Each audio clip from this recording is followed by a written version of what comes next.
37 for all of the journalists in the room, and it's gone a little bit quieter now. Everybody is waiting. There you go.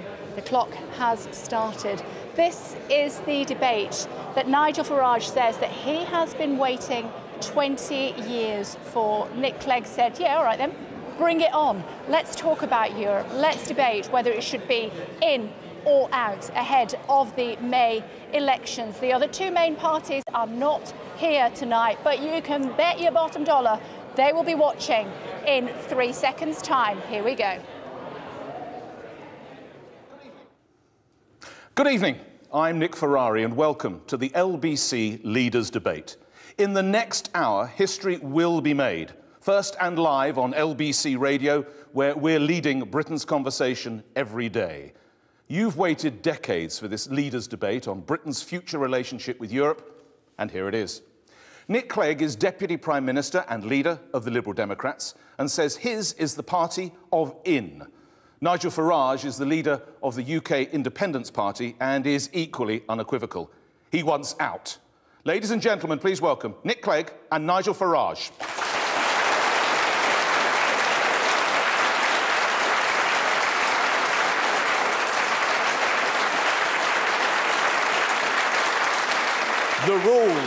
The rules are as straightforward as the debate.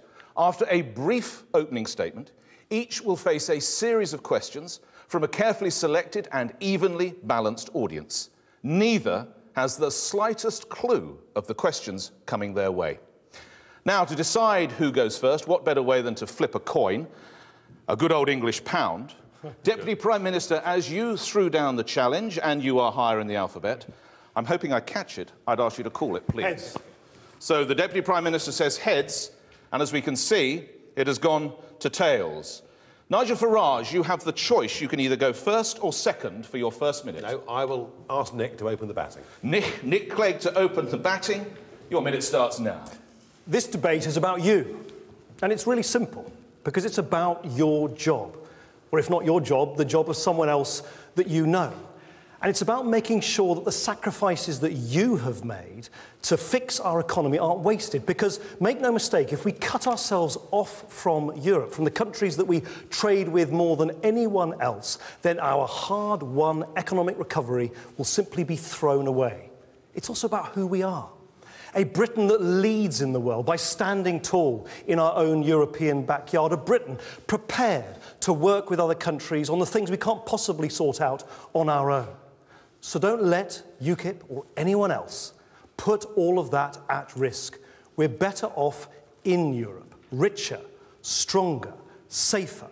And that's why I will fight to keep us in, for the sake of jobs, for the sake of our clout in the world, for the sake of Britain. Mr. Clegg, thank you. Appreciation for Mr. Clegg, if you would. Thank you. Nigel, thank you very much. Nigel Farage, your minute starts now. Well, we're having this debate. At last, it's taken a very long time. Just imagine, though, we weren't debating whether we should stay or leave. Just imagine we were debating whether we should join the European Union. And I put it to you that what we ought to do is vote yes in a referendum to join a club that will cost us £55 million a day as a membership fee, that will give us thousands of new laws over which our own parliament and you, the electorate, can make no difference. It'll mean an open border, unconditionally, to 485 million people from across the whole of Europe, many of them from very poor countries, and they can come here and work and live and settle and bring their families and do as they wish. And it would also mean that we would have to cut our links with other parts of the world, the Commonwealth, the Anglosphere, and many other parts of the world, because we'd lose the ability to make our own trade deals. I know the result of that referendum. You wouldn't join it. The debate here today is between a tired status quo, defending a crumbling European Union that frankly isn't working anymore, and a fresh approach which says, let's be friendly with Europe, let's trade with Europe, but not be governed by their institutions. And your appreciation for Mr. Farage, please.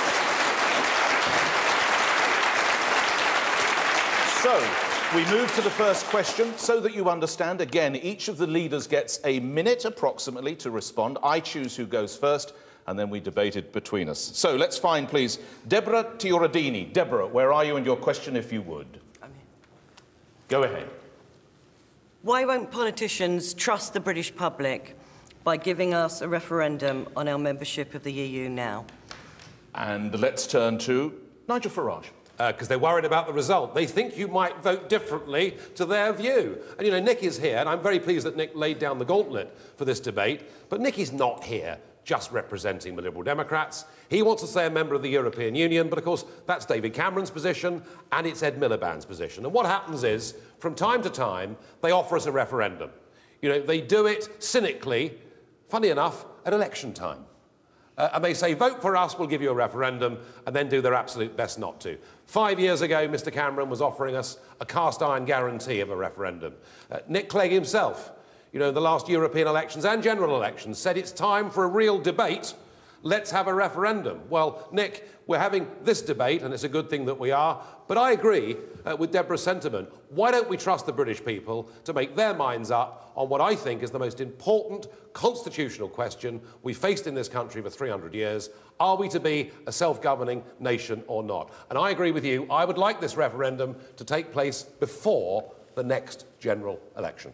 And let's turn to Nick Clegg. I also agree with you, Deborah, that when powers which rightly belong to you and to the British people are passed to the European Union, it's happened many times in the past with the rule changes that come along from time to time, the way that the rules are rewritten within the European Union, that should never again happen over the heads of the British people.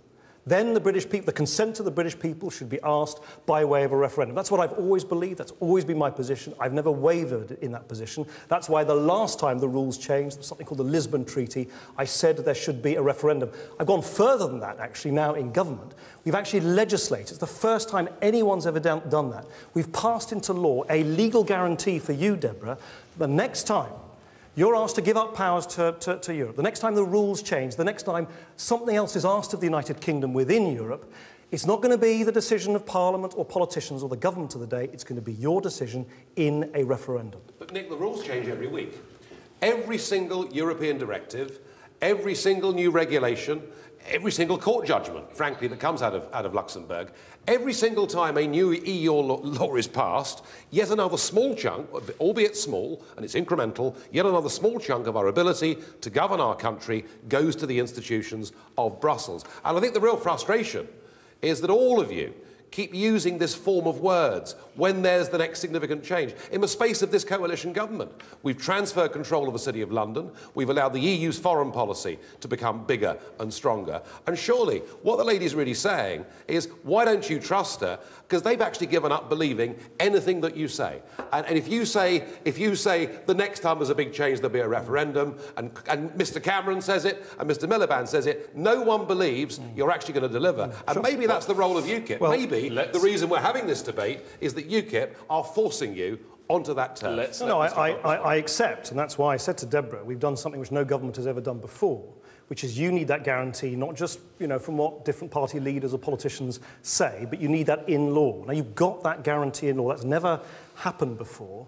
And I think Nigel says, let's have a referendum next Tuesday, next Wednesday, next Thursday, every time there's a sort of, a decision taken somewhere else in the European Union. It's really important to remember this is a decision which would have a huge effect, which would have massive consequences on our country for generations to come, for decades to come. So the idea that you do that sort of flippantly, I think you do it when new powers are being, if you like, asked of the United Kingdom, and those new powers are going to be transferred to the European Union. That's my view. I think if you were to do it now, given how the European Union is in a real state of change and flux at the moment, you've seen all these problems in the Eurozone, they're sort of changing their arrangements. I don't think we really know what we're having a referendum on.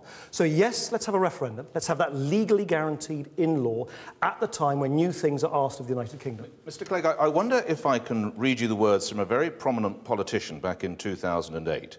It's time to give the British people a real referendum on Britain's membership of the European Union. And there we are, there's a very fresh-faced, carefree politician there in that poster. Why are we still waiting? Well, if everyone can read the small print, which I suspect you can't, what it said, no, I don't mean the small print, I mean in the leaflet, What it said was, at the time we were debating a new change in the rules, which is exactly what I was just referring to with Deborah. At the time in 2008, there was a new treaty, the Lisbon Treaty. This is the treaty where, as Nigel Farage rightly points out, the Conservative Party changed radically their attitude towards it. I had exactly the same view in 2008, 2009, 2010, namely, when the rules change, when new things are asked of you, powers which rightly belong to you, then it is your decision in a referendum. That's why I said in that leaflet, and indeed in countless debates like this, that's when the referendum should take place, and now we've gone further. We've guaranteed that right to have that referendum in law. But the trouble is, you're defining transfer of powers in terms of treaties. There is a possibility that actually there won't be any treaty change. Because, in fact, what's happened since your beloved euro has gone into a tailspin is, without using treaties, they've managed with the Eurozone countries to acquire yet more power at the centre. Sure. And surely, you know, there is a very urgent need to have this. This isn't flippant. And everybody in this room, over the age of 55, and I bet there are many in this room who voted as my parents did, yes, but they voted yes to a common market. So, frankly, this is unfinished business for the over 55s, and there are 35 million of us who've never been given the chance to have a say. Look, I accept that if you think there should be a referendum, you know, come whatever, you want a referendum next Wednesday, my position, of course, is not for you. If you think there should never be a referendum, there are some people who don't think we should have a referendum, then my position is not for you. If you believe, and I think many people believe, that you have referenda in our country, in our parliamentary democracy, when there's an important question to answer, when new powers are being transferred from our country to the European Union, that's when it shouldn't be done in Parliament, shouldn't be done by any government, it should be done by you in a referendum, and I, and the government of which I am part, has guaranteed that in law for the first time ever. Let's get to... Indeed, if you hear something you like, that's what you do. Nigel Farage, you have paid tribute to the fact that Nick Clegg is prepared to debate you. Yes. What does it say about the courage of the other two party leaders? They're not here. Well, Mr Cameron said he was too busy running the country. Well, he's certainly busy running from something, isn't he? And Mr Miliband did his best not to give any response at all. I mean, the one thing I will say is that UKIP are certainly united on the European question, and the Lib Dems are very strongly united on the EU question. The Tory party have a sort of historic fault line, which is very visible to all. You've got something like 80 backbenchers who now rebel regularly on the European question, whether it's... Remember, 2 years ago, they were being three-line whipped not to give us a referendum. So there's a big rebellion there. But I think actually, within the Labour movement, things are not quite as serene as they may appear on the outside. And I think also the Labour Party has a big split. So they'd rather not talk about it, and they'd rather conduct the European elections, not even discussing this question. But by taking the stance you have briefly, Nigel Farage, are you destroying UKIP's best chance of a referendum? No, I think one of the things that will happen over the course of these European elections and perhaps beyond is that commentators in this country will wake up to what is currently the greatest myth in British politics. The myth is that UKIP take Tory votes, therefore will damage the Tory party, and that'll lead to a Miliband government. The truth of it is, only 1 in 3 UKIP voters is a former Conservative. We pick up the bulk of our votes from old Labour and from non-voters getting back into politics. Nigel Farage, thank you. Let's move to our next question. John Connolly. Mr Connolly, you're a builder, and I think your question pertains to that, sir. Yeah, you talk about economic recovery and jobs. Our borders are wide open to hundreds of thousands of Eastern Europeans coming and taking low-paid work. Now, it's a brilliant thing that the tax threshold has been risen to £10,500 for people in low-paid work. All right, so thank you. Just to repeat, what Mr Connolly is saying is there are hundreds of thousands of Eastern Europeans coming here. They take low-paid jobs. The tax threshold is not enough. Where is the benefit? We must start with you first, Mr Clegg. Clearly, the point that you're referring to, John, is incredibly important. And it's a very emotive issue, this, about people coming in and out of our country. And indeed, of course, many Brits, about 1.5 million Brits who live elsewhere in the European Union. We've got to get the rules right. That's why the government, this government, has significantly tightened up the rules. That's why, for instance, I want to restore exit checks at our border so we count people out as well as we count them in. People can't just come here to claim benefits, for instance. Yes, come if you want to try and work. Come if you're really going to make a contribution, if you're going to play by the rules, but you can't simply receive benefits, no questions asked the first day. That's why we've changed the rules. But let's remember, Of all the new jobs created over the last year or two, 9 out of 10 of those new jobs have gone to British workers. Let's remember that actually people who come to our country, they create wealth, they pay taxes, they help sustain our NHS. If we were simply to pull up our drawbridge, we would destroy jobs for everybody in this country, and that is not something I'm prepared to see happen. All right, we'll come to you in a second. Thank you. Nigel Farage. Well, I love it. Nick says he wants to get the rules right. Let me tell you what the rules are, Nick. The rules are we're members of a European Union which has total free movement of goods, capital, services and people. And that may have been okay when we were in with countries, you know, like the Netherlands and France and Germany with roughly similar living standards and hospitals and primary schools. What we've done is we've let in countries that were trapped behind the Iron Curtain for years. Romania, for example, where the minimum wage is 1/9 of what it is in this country. And we have a total open door, unconditionally, to 485 million people, and they are the rules of the European Union, and you cannot be allowed to get away with saying you want to get the rules right by putting in these weasel words about benefits. This gentleman who's asked the question, John, he's not talking about benefits, he's talking about the fact that for hundreds of thousands of people working in trades like the building industry, 5 seconds, Mr. we've had a massive oversupply of labour, and you've seen your wages go down over the last 10 years as the cost of living has gone up, and that is not fair on working people in this country. Mr. Clegg actively shaking his head. Mr. Clegg. I understand, John, as I say. This is an issue which creates great anxiety. People are unsettled by the whole immigration. I understand that. But we have to have this debate on the basis of facts. And what you've just heard from Nigel Farage is simply not true. I've got here a leaflet from Nigel Farage. Can I just finish the point? This is a leaflet that Nigel Farage's party distributed in the recent Eastleigh by-election. You may remember it. It says here that 29 million Romanians and Bulgarians may come to this country. There aren't even 29 million Romanians and Bulgarians living in Romania and Bulgaria. It is simply not true. So, you know, let's have this debate, John, but let's have it based on fact. Let me give you one more fact. 1 out of 7 of every company, new company created in this country are created by people who come here, pay their taxes, play by the rules. If we pulled up the drawbridge overnight, as Nigel Farage implies, our NHS would collapse overnight. Yes, let's make sure that we bear down on unscrupulous employers who, for instance, don't pay the minimum wage. That's why this government has quadrupled the penalties we're going to impose upon unscrupulous employers. Let's bear down on the loopholes. Let's make sure people do play by the rules. But let's not scare people by claiming things that are not true, which would have the consequence of making us poorer and putting more people out of work. That surely cannot be right. You didn't answer the question, did you? You didn't answer the question. You tried to do trickery with the 29 million, saying there aren't 29. You know why? Because 2 million have left already, and they've gone to Italy and to Spain. Nick, you didn't answer the basic question. I'm not claiming 29 million people have the right to come to Britain. Yes, you do. I'm claiming 485 million people have the total unconditional right to come to this country if they want to. And I think you're quite right. You're quite right. The fact is, if we're members of the European Union, we have the complete free flow of people. Are you denying that? Yes, it is not unqualified. You are denying it is not the case that anyone can move to this country and simply claim benefits, simply Didn't mention benefits. You keep doing benefits. We're talking about the free movement of people and the ability in John's industry to get a job. Let's let the Deputy Prime Minister speak. Once again, I think what you're owed are the facts. Not simply a lot of, opinion. You're owed the facts. There's no opinion here, it's fact. Since 2004, about 2 million people from elsewhere in the European Union have come to our country. About half of them have returned.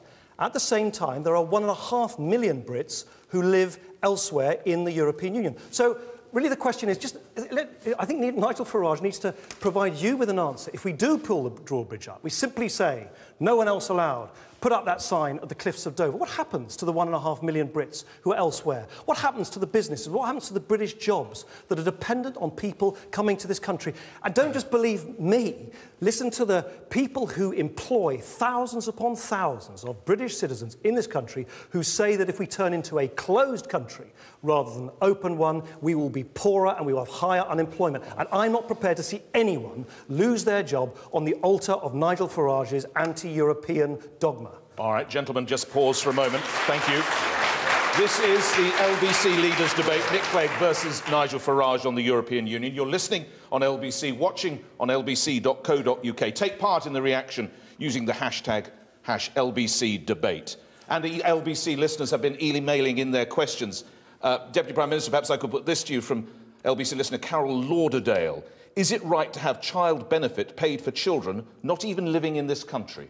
No, I think that's exactly one of the things that don't make any sense, and one of the many reasons why the government, of which I'm Deputy Prime Minister, why we've changed the rules. So, for instance, no one could just turn up here and claim benefits, no strings attached, no questions asked. We're the first government ever to make sure that you've got to wait at least 3 months before you claim any benefits, that if you've been here for 6 months from elsewhere in the European Union and you haven't found a job, you can't receive job seekers allowance. Housing benefit is no longer going to be provided to people from elsewhere in the European Union. If people come here from elsewhere in the European Union, they can't support themselves. They're not looking for work. They're not looking for work. If they are out on the streets, begging on our streets, and they shouldn't be here, we send them back home. So there are limits, and there are things we can do, but where Nigel Farage and I disagree is that I think that if we simply pull up the drawbridge and refuse to allow people to come here, play by the rule, pay their taxes, create jobs, it'll be bad for Britain. Never mind anyone else, it'll be bad for our country itself. It's all well and good saying it'd be bad for Britain and putting up drawbridges. What you're not doing with this question,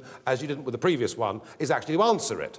Because the truth of it is, if you come into this country and take a job, let's say on minimum wage, you qualify on day one for a full range of in-work benefits, including child benefit for your kids living back in Bucharest, how many people from, whatever it is. Can I ask a question? Yes, go ahead, Mr. Clegg. Nigel Farage, how many people from elsewhere in the European Union, in terms of the total number of benefits claimed, do you think, what is the proportion of the benefits claimed by people from elsewhere in the European Union? Tell me what At the moment, mercifully small. Well, how small? Well, I'll tell you, there are only 45,000 children living in parts of Eastern Europe that are currently claiming child benefit. But I would answer that's 45,000 too many. Surely the benefit system is for citizens of this country. Sure. And let's hear the who've worked and paid in for years. Briefly.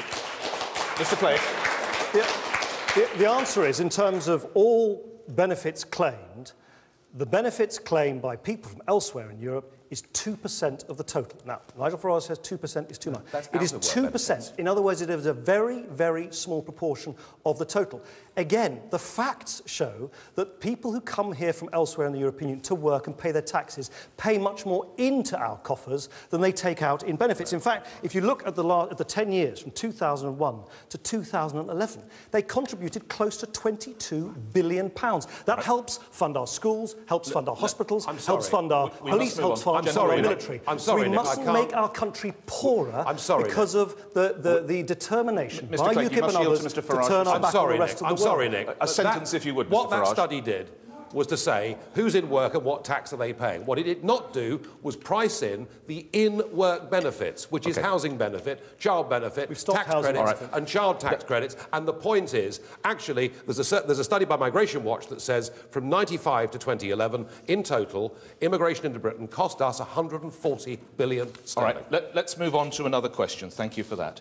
Varsha Nusimlu, who's a marketing executive. Varsha.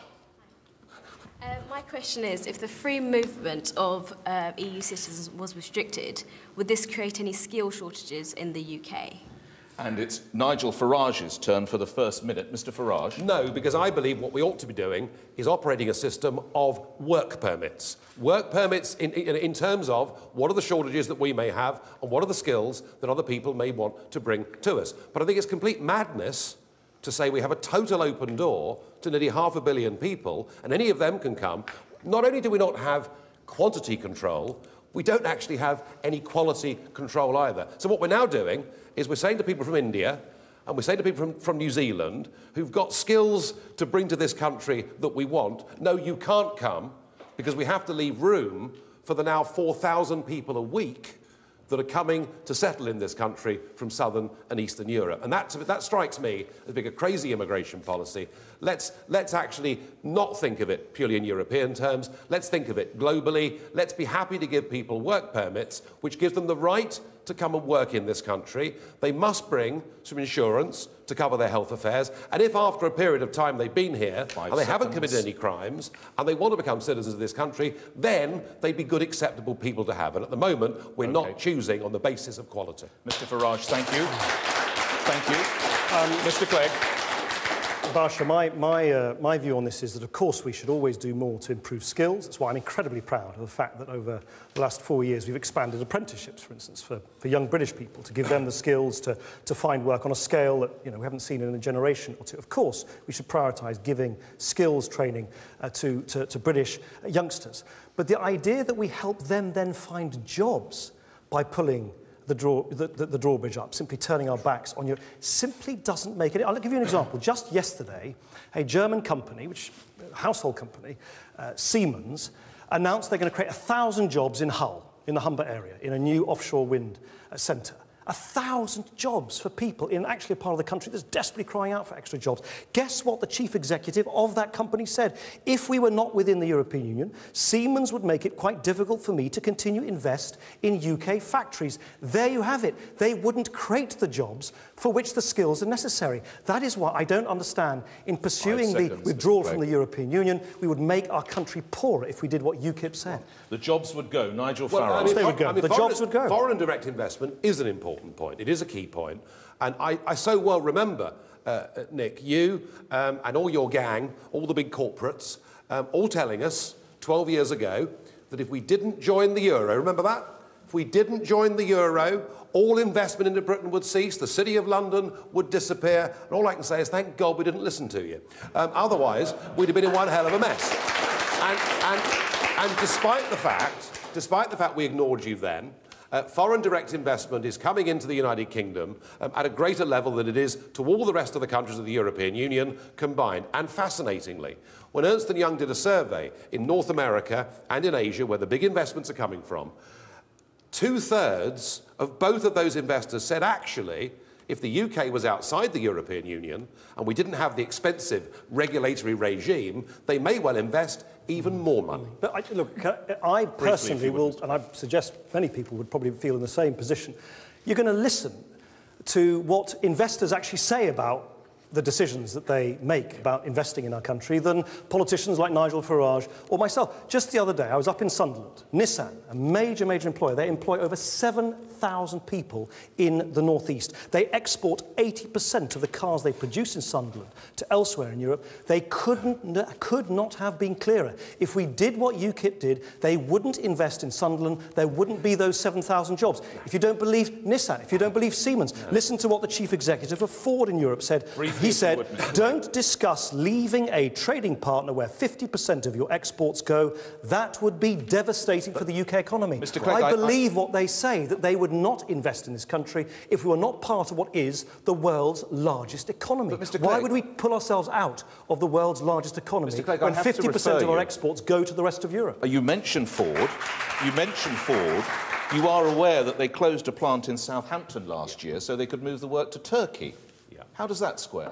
Well, of course companies move operations from one country to the other, but they will exit from the United Kingdom, leaving thousands and thousands of families distressed in their wake because they will not have a breadwinner in those families, able to pay their bills, able to look after their families because the investment has gone, the jobs have gone. And that's what they're all saying. Just last week, we had an announcement from Hitachi, a big household name again, and they said they're going to make our country the global hub, the global headquarters of their rail business. And they said they're doing that because we're part of the European Union. Mr. Clegg, we must. Let's get Nigel Farage back into this. I want to give you you're going to respond. Nigel Farage, this is for you. Let me answer the Ford question if I can. Very Nick, quickly, if you would. Because actually that happened with money given to Ford by the European Investment Bank, including such that we actually ourselves as taxpayers subsidised Ford to close down in Southampton and with European money moved to Poland. And this car market debate, we sell 1 million cars a year, Nick, to the European Union. All right? It's an important marketplace for it. Declining, of course, because they're in real economic trouble.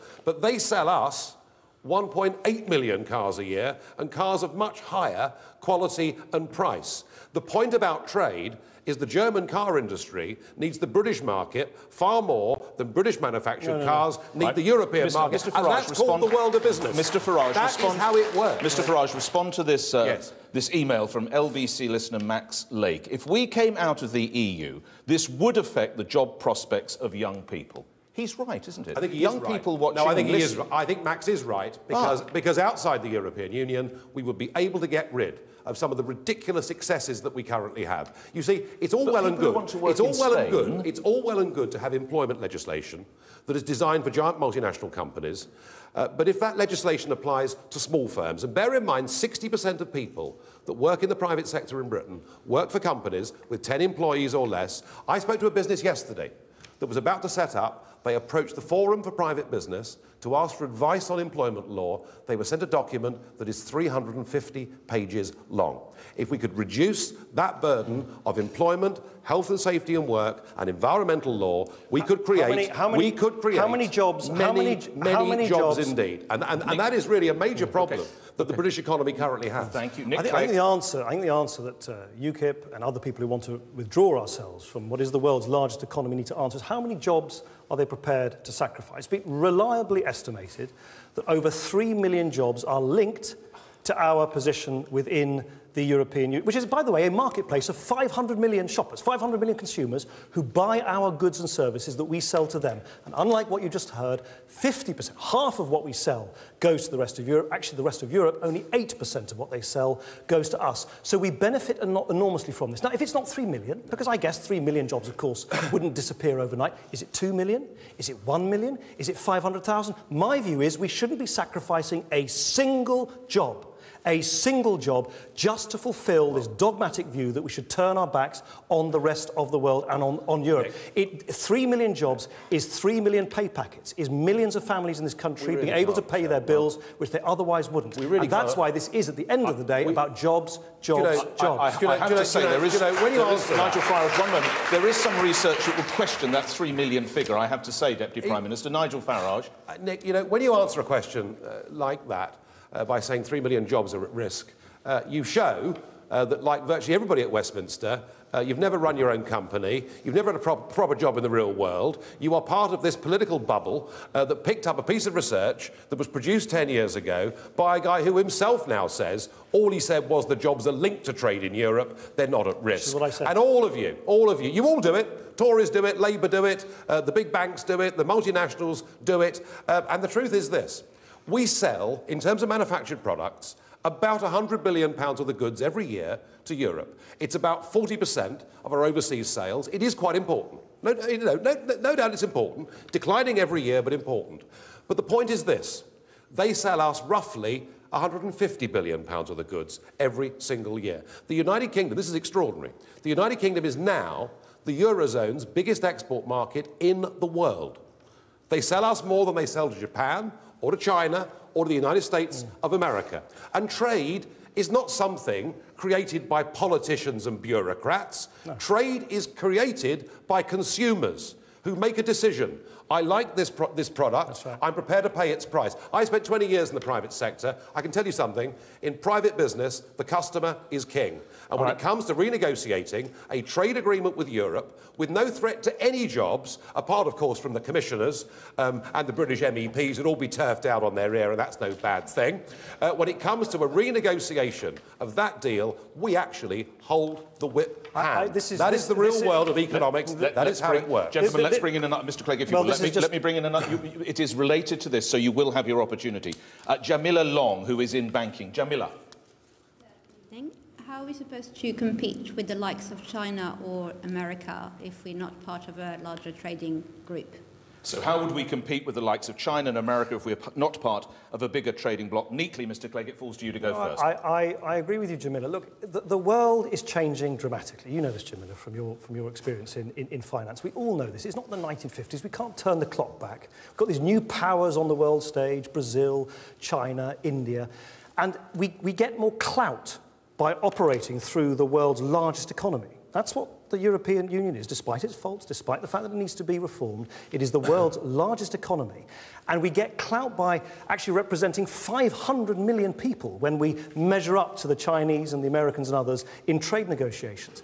This is the fundamental flaw of UKIP's vision. Just imagine what would happen. So we pull out of the European Union. We're no longer part of that the world's largest economy. We no longer have the clout of being part of that economic superpower. And we, as a country of 60 million people, are, according to UKIP, supposed to be able to cut the same deal with the giants of America and China as we can with the clout of representing 500 million consumers. It simply doesn't add up. We get more clout rather than less by being part of this big European economic superpower. Mr. Clegg, thank you. Nigel Farage. Well, once again, Nick, you just show you don't really understand the worlds of commerce and trade. Do you know, when the World Trade Organization meets to discuss global trade, the British representatives are shown the door and asked to leave. Yeah. The world's 6th largest trading nation, the world's 8th largest manufacturing nation, is not allowed to be present in the room. It's not true. Because we're members of a European Union, so we have to be represented by a Dutch bureaucrat whose name no one knows and who nobody can vote for.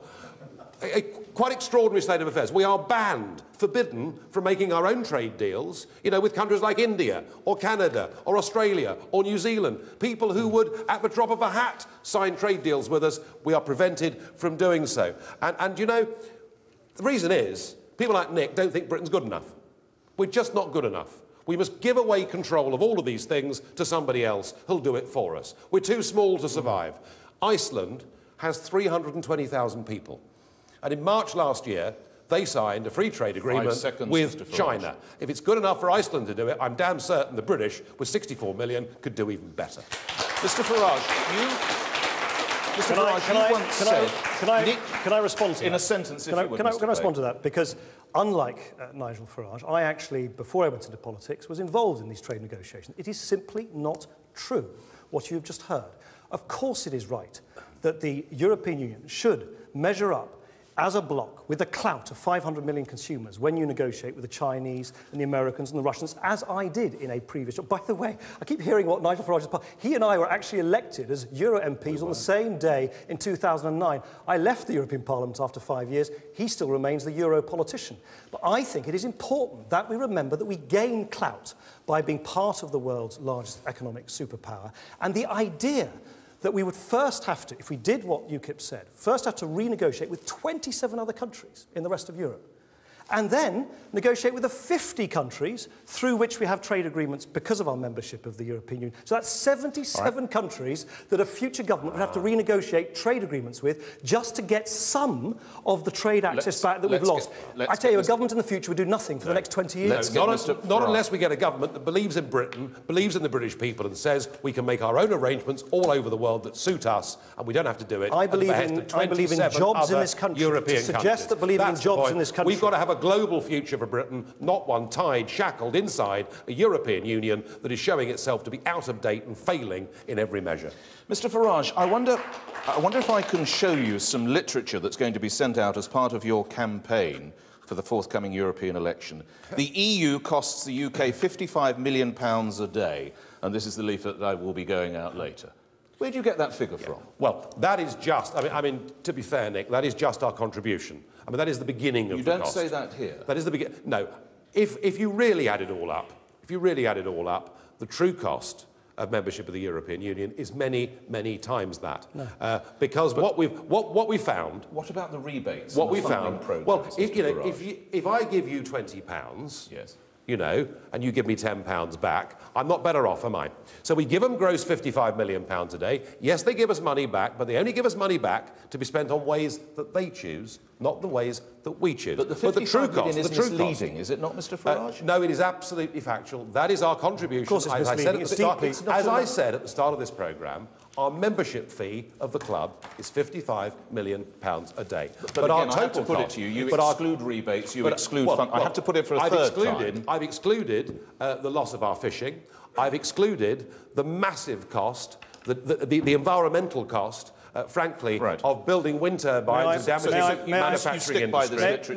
No, that figure is a very, very low figure. The true cost of EU membership is many times that. Okay, May I make two observations? Just like this leaflet saying that 29 million Romanians and Bulgarians are going to turn up on your doorstep, and there aren't even 29 million Romanians and Bulgarians there. This is once again a claim that simply is not true. If you actually count the rebate, if you actually count what British farmers, for instance, receive in the Common Agricultural Policy, it's less than half that figure. And if you then consider how we benefit from the jobs, from the trade that we get from being part of the world's largest economy, actually, reliable estimates show that it's worth about up to £3,300 per household. But the question for Nigel Farage is, if he cares so much about British money, why is it when this government negotiated a cut, which he said was not possible, a cut in the EU budget, saving 30 billion British pounds, why was it that the UK Independence Party MEPs didn't even bother to vote for it? So if you actually have a place in Europe where you can bat for Britain, why is it that UKIP MEPs again and again don't stand up for Britain? That's the bit I simply don't understand. Isn't that amazing? Isn't that amazing that you're... The Prime Minister, your partner, comes back from Brussels and says, I've struck a great deal. It's a victory for Britain. And I hope that British MEPs will support this. This victory for Britain meant that whilst the EU's overall budget didn't increase as much as expected, Britain's contributions would rise. If that's a victory in Europe, I'd hate to see what a defeat looks like. Let's move to another question. Clive Hyman. Mr. Hyman, you're a property investment consultant. Mr. Hyman. Yeah. Concerns control of our own borders. What do you say to the future victims of criminals whom we cannot deport because of our involvement with Europe, with the EU and the Human Rights Act? All right. What would you say to future victims of crime who we might not be able to deport because of the Human Rights Act? It falls to you for the opening minute, Nigel Farage. Well, if I was a member of the Liberal Democrat, Labour or Conservative parties that had allowed this legislation to come onto the British statute book, then what I ought to be doing is I ought to be saying I am very sorry. Because the one thing... There are lots of things, by the way, we can learn from Europe, you know, and we are learning some of them. The food's getting better here, and that's great. But one thing, well, it's true. I mean, one thing that we cannot learn from the political union centred in Brussels is about a criminal justice system and the concepts of liberty and freedom. Because, you know, since Magna Carta and the evolution and development of common law, we have had the fairest and best judicial system in the world. And I'm afraid that what the Human Rights Act has done is it's thrown all of this up in the air, and we finish up with a ridiculous situation where we can't deport an Italian mafia boss back to Italy because under his human rights, the jails there aren't up to an acceptable standard. It's time we got back to the principle of liberty and freedom and forgot about European human rights. Thank you, Mr. Farage. Nick Clegg. Clive, do you remember the man Hussein Osman, who wore a backpack with a bomb in it, went to Shepherd's Bush tube station, he wanted to blow up lots of people. Thankfully, the backpack didn't go off, the bomb didn't go off, he fled to Italy. He was brought back here, and he now is in jail for 40 years. Do you remember that teacher, Jeremy Forrest, a couple of years ago, who basically took that young girl to France? Do you remember? And he was brought back within days, and he's now in jail for 5.5 years. I just mentioned those two examples because I thought you might remember them. There are actually hundreds of other examples. They were all brought back to face British justice and are now in British prisons because we have European Union rules, which we wouldn't have if we did what Nigel Farage and UKIP wanted. The European arrest warrant, which allows us to take murderers, rapists, paedophiles and other people who want to do us harm and bring them back here to face British justice. If we pulled out of that, which is what Nigel Farage wants, we wouldn't have got Hussein Osman back, he wouldn't be in prison now, and neither would Jeremy Forrest. Right. Actually, by cooperating with other European countries, since criminals cross borders, we must cross borders too to make our streets safe. Mr. Clegg, thank you. A response to that, 2 words, Abu Qatada. it took 12 years to get him out of the country. It has nothing to do with the European Union.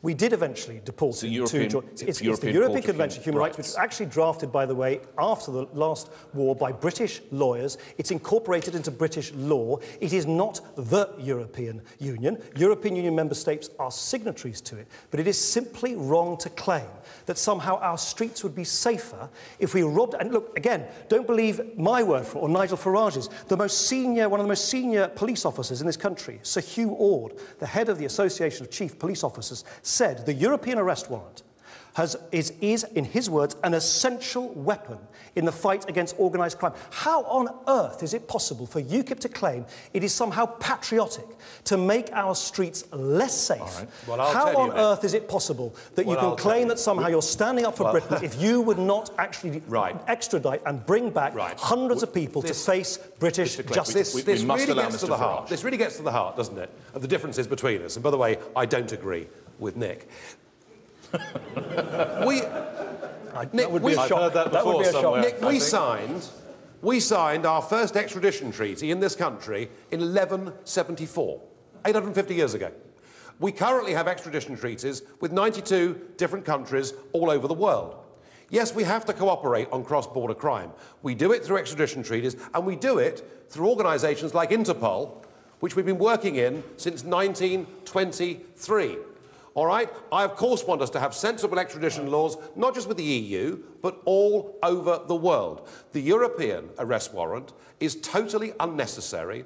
And can I say that for someone like Andrew Symeou from North London to be dragged off without the production of any prima facie evidence, to be left to rot in a Greek hellhole for over a year without his rights of habeas corpus, I think is an abomination. And how you can call yourself a liberal, how you can call yourself a liberal and to support the destruction of all the great principles of British liberty by signing up to European law, I do not know. All right, again, let's just leave the rhetoric aside for a minute and let's stick to the facts. Since just 2009, so just over the last few years, 149 murderers have been extradited to or from the United Kingdom because of the European arrest warrant. 120 paedophiles who've done untold damage to innocent children have been extradited to and from the United Kingdom because of the European arrest warrant. And the police tell us it is an essential weapon in their job in keeping us safe. I believe the police more than I believe Nigel Farage. Let me give you one more example of how important it is to... Do you remember back in 2001, there were those plane spotters, the British and Dutch plane spotters. I chuckle now, but it wasn't funny then. They got caught up in the Greek legal system. They ended up in Greek jail. They had no idea what was being told to them. They had no idea what charges were being brought against them. They had no legal assistance. The European Union has now passed new rules, new laws, which means that if any of you go on holiday elsewhere in the European Union and you find yourself on the wrong side of the law, you'll get help with interpretation, you'll get legal help, you'll get assistance. Guess what UKIP did? They voted against all of those measures. Another example of the European Union keeping us safe and protecting our rights. And if you get arrested in Spain... Nigel Farage. If you get arrested in Spain, Nick... You get arrested in Spain for something you haven't done, you may be left up to 18 months in prison without even facing a charge. We have a system of common law in this country. We've had it for 800 years. Why did you vote against measures to help British tourists? It is based on the presumption of innocence before guilt. It is based on habeas corpus and common law. We must defend the principles of liberty, freedom and justice in this country. You should defend... We should all defend the rights of British citizens. Why did you not vote? I have not voted. Mr. Clegg, I'm moderating this debate. Thank you. I have not Would you voted. like to respond to a question that was put twice? I've been in the European Parliament now 15 years. They're getting a bit cheesed off of me over there, I've got to tell you. And I have not voted in 15 years for one single piece of legislation that has added to the power base of the European Commission in Brussels. Even when it means British tourists who get caught up on the wrong side of the law, when on holiday, who need translation, they need help, they need lawyers, they need assistance. Why is it that UKIP dogma is so strong now, you won't even help British tourists when they're on the wrong side of the law, on holiday elsewhere? Nick, I'll tell you what the dogma is. The dogma is, I believe the best people to govern Britain are the British people themselves, not the European Commission. OK, let's move on. I think it's a situation here I don't agree with Nick. While we're on people's rights, Nigel Farage, a clarification would be useful. What is your position on same-sex marriage, which comes into effect this Saturday? A statement was put out by your press office, which was subsequently withdrawn. Do you support it, yes or no? Not all the while. We are signed up to the European Court of Human Rights in Strasbourg, and where we have the risk that our established church and possibly other faith communities could ultimately, under discrimination laws, be forced to conduct services that they find anathema. If we get rid of the ECHR and it doesn't have the dominant place over our society, we'll look at it again. Nick Clegg? Of course I support it. I was the first party leader who came out to support it, because I think when two individuals, regardless of their gender, love each other and want to show commitment towards each other, we should recognise that in law. And it really...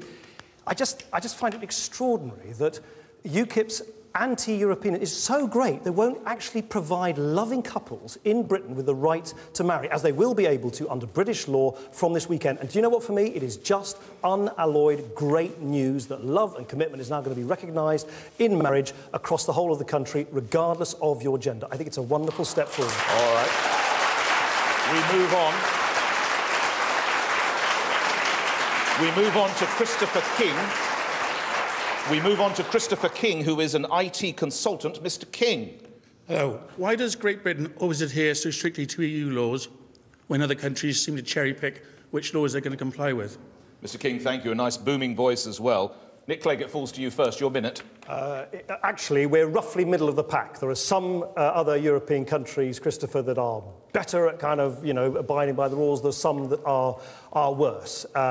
Look, you need, don't you, in a big marketplace like this, where I don't know what your business is, Christopher, but lots of people, as you know, are in businesses in this country where they export to the rest of the European Union. You need some basic rules. It actually helps businesses not to have 28 different rules when you are selling your products to different parts of the European Union. That's why you need to have those rules, to make sure that selling to 500 million consumers on our European doorstep, in this largest economy in the world, is done in a way where people don't fiddle the rules. That's why you have a court, that's why you have rules, that's why they, generally speaking, should, of course, be obeyed. And it's exactly the same, of course, in Britain, too. And look, you'll hear from Nigel Farage say, 75% of our laws. No, actually, the House of Commons has shown that roughly 7% of all new laws are related to the European Union. But they do need to be there, that 7%, in order to make sure that you, or indeed anybody else who's exporting into the rest of the European Union, can do so without fear that the rules are somehow going to work against you. Thank you, Mr. Clegg. Nigel Farage. Oh dear, oh dear. You've used some seconds up. I'd hurry up if I were you. 7%? What are you on about?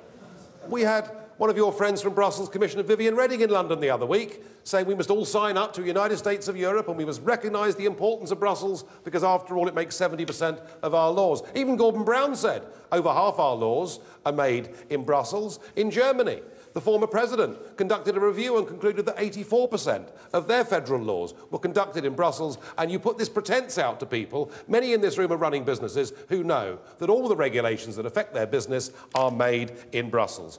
We obey the rules, sir, because we believe in the Anglo-Saxon rule of law. It's our culture. Actually, most of the rest of Northern Europe obey the rules too, but in the south, they have a completely different attitude, which just goes to show what a tragedy it is that the Mediterranean was signed up to Nick's beloved euro and that tens of millions of people have now been forced into poverty. I want a Europe where we trade together, cooperate together, but a Europe of sovereign, free states, not a political union based in Brussels, run by unelected bureaucrats. Nigel Farage, where do you get the 75% of laws figure from? Well, that's the estimate that we've made, and we've asked people. Okay, but we've asked people to counter it. I think it's fair to say, where do you get it from? If I went with the German figure, I'd have gone higher. Okay, yes. The German figure is 84%. The German Viviane Reding says 70%. I have to say that. Go ahead, Mr. Farage. I mean, whichever way it is, Nick, whichever way it is, the one thing I thought everybody was agreed on was that one of the reasons we're having this debate, and that Nick challenged me to this debate, is that the European question, whether you agree with it or not, is of fundamental importance. And I've not met anybody serious who said that less than half of our laws were now made in Brussels. Well, can I tell you someone who is serious? It's the House of Commons Library, and I suspect the House of Commons Library is going to know better than Nigel Farage or indeed the German president or anybody else how many laws in the House of Commons, which is where laws are transposed onto the statute book, how many of them are generated here in Britain, how many of them are generated in the European Union? Their estimate is 7%, not 75%. What we've heard this evening on jobs, on immigration, on investment, and now on EU laws, again and again and again, are the wrong facts. Now, let's disagree, fine, but I really do think that we owe it to you, we owe it to everybody to make sure that these debates on a very important issue is at least based on facts. And the House of Commons Library has been unambiguous, has said that it is 7%, not 75%, all right. And I believe them. Mr Clegg, we must move on. This is the LBC Leaders' Debate. Nick Clegg versus Nigel Farage on the European Union. You're listening on LBC, watching on lbc.co.uk. You can take part in the reaction using hashtag LBC Debate. To another email question from LBC listener Beth Porter. You talk about trust. My husband's a fireman. You want me to trust you over Europe. How can I believe your plausibility and integrity when, Nigel Farage, you've put your wife on your payroll, Nick Clegg, you lied about tuition fees? It falls to Nick Clegg to go first. Well, of course I accept that trust is a rare commodity in politics these days. It's one of the reasons why, in the earlier discussion we had about the referendum, it's now been taken out of the hands of politicians like Nigel Farage and myself. It's now in law that there is this guarantee that there should be a referendum. But at the end of the day, it's not really what this politician or that politician says, or this political party or that political party is. Do you believe in your gut that in this world where there are so many things that we simply can't do on our own anymore. We can't go after criminals who cross borders without working with others. We can't deal with climate change without working with others. And it makes sense for us to have the clout of being in the world's largest economy. Doesn't it make sense to keep those jobs, to retain that clout, and to catch those criminals, rather than put all of that at risk? We've moved a little way, perhaps, from individual matters, Mr Clegg, but I note your answer. Thank you. There's also, speaking to your, what did you say, integrity, I think, and plausibility. You're paying your wife. Well, you know, I do actually lead a group in the European Parliament and a national political party in this country. I never publicly said I wouldn't, no. And I very much doubt that anybody else in British politics has worked the hours and had so little fun as me over the course of the last few years. I'm very sorry to hear that. And I don't see how paying your wife makes up for that. Well, because actually, Nick, when you get home at midnight, if you're lucky, you need someone there to actually say, I've done this, I've done that, here are the documents for tomorrow, and without having unpaid assistance from my wife for 7 years and paid in a very modest way for 5 years, I couldn't have done it. Do you enjoy what you do? Yes, I do, because I think that I was in business for 20 years. I got into politics because I felt that the career political class in Westminster had given away my birthright, our ability to govern our own country, and I'm on a mission to get that back, and I think those messages are getting through, so yes, I love it. Nick Clegg, we talked a little bit about the promise you made as a younger man back in 2008. We've talked about tuition fees. This is a hurdle you have to cross, isn't it? No, look, I totally accept that when you're dealing with something as important as whether we stay in or out of the European Union, it shouldn't be just up to people to hear what politicians have to say. People should be given access to the facts, because I think so many of the facts have been distorted for so long. I think many people feel that they just hear lots of polemic, lots of rhetoric. They want to know what the facts are. They want to know what the facts are about the number of jobs that are at stake, how we catch criminals, how we protect ourselves from climate change. And I just think, at the end of the day, it comes down to whether you believe that the world has changed such that you can actually do more by working with other countries, or whether you achieve more, and I don't think we could, by simply becoming isolated and turning our back on the rest of the world. What I want to do, gentlemen, I'm going to ask you for about 45-second answers, and I'm going to have to be quite brief on this. This is the final LBC listener email from Polina Poloniva. Why are countries such as Ukraine so keen to develop closer ties with the EU, while in the UK there is a debate about doing the opposite? We have to be fairly brutal on time. I'll come to you first, Mr Clegg. I think Paulina makes a very important point. It was very moving to see those people demonstrating for their freedom, demonstrating for their rights, some of them dying for it, in Kiev. And what we've seen in the European Union, despite its flaws, yes, it needs to be reformed, is you've seen a number of countries that were under the communist yoke in Central and Eastern Europe becoming democracies because they've become part of the family of nations within the European Union. You've seen a number of dictatorships in the south of Europe that have become part of the European Union and have become democracies, having been fascist dictatorships. And that, I think, is one of the things we can be proud of, because it was the British governments that pioneered the enlargement of the European Union, so we'd have more peace, more democracy and more rule of law in our European neck of the woods. Mr Clegg, thank you for being so brief. You must respond as well, Nigel. We should hang our heads in shame. The British government has actually G'd up the European Union to pursue, effectively, an imperialist, expansionist, and even Mr Barroso, the Commission President, once himself said, that we are building an empire. We've given a full series of hopes to a group of people in the western Ukraine. So G'd up were they, that they actually toppled their own elected leader. That provoked Mr Putin, and I think the European Union, frankly, does have blood on its hands in the Ukraine, and I don't want a European army, navy, air force, or a European foreign policy. It has not been a thing for good in the Ukraine. We come to our closing statements. Again, it falls to Nick Clegg to go first. It has to be a tight minute, Deputy Prime Minister. Please start. You know what's at stake here. British jobs, safety, our economic recovery, our place in the world. So don't be fooled, because quitting Europe would put all of that at risk. All of it. And it would also turn us into a country that we don't want to be, closed and narrow, isolated. I want us to be Great Britain, not Little England. And if you feel the same, then now is the time to make your voice heard, because Labour and the Conservatives are going to do nothing to stop us heading towards the exit. So if you believe, as I do, even if you haven't voted for the Liberal Democrats before, but if you believe that we're better off in, then at least on this occasion, on May the 22nd, in the European elections, I hope you will give us your support. Thank you. Mr Clegg, thank you. A minute for you. Thank you. Nigel Farage. Nick Clegg did not answer the question that I repeatedly asked him tonight, namely, is it true that we have a total open door to 485 million people from Europe, many of them from poor countries? He wouldn't answer that. The answer is yes, we have a total open door, and that is the issue, I think, that has woken people up, that by being a member of the European Union, we've lost the ability to govern our country and to control our borders. Now, Nick represents a tired status quo, defending a model that maybe 40 years ago looked like a good idea, but leaves us totally unfit to compete in a 21st century global economy. Trade with Europe, cooperation with Europe, friendship with Europe, but I'm British. I believe the best people to govern Britain are the British people themselves, and I believe that by divorcing ourselves from this failed project, not only will we free Britain, we'll provide a good example for much of the rest of Europe too. I think the majority of people are now on our side. They believe we must get our country back. We're going to fight damned hard in the next few weeks and put that choice on the ballot paper for you on May the 22nd. Nigel Farage, thank you for that.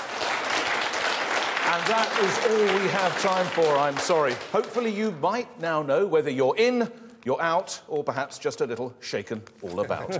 So who won? The verdict follows immediately on LBC with continuous coverage from Ian Dale in the spin room. And remember, Nick Clegg is with me tomorrow morning at 9 on the LBC Breakfast Show for Call Clegg.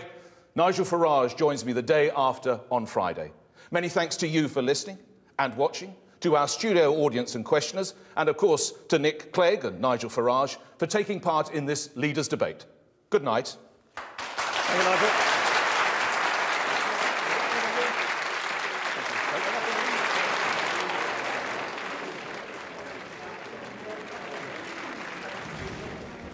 We are also in...